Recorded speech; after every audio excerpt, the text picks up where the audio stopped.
വെയിലത്ത്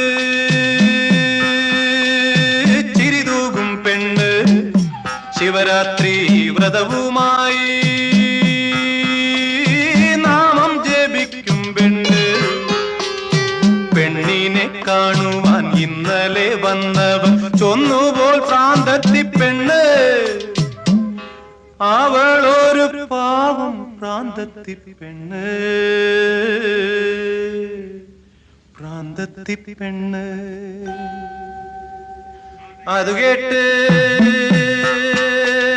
നെഞ്ച് പിടഞ്ഞ് കാലിലെ കൊലുസെല്ലാം ഊരിയെറിഞ്ഞ് ആയിരം നൊമ്പരം മാറിലൊതുക്കിക്കൊണ്ടാഴിയിലേക്ക് അവൾ പാഞ്ഞു. അവൾ ഒന്നും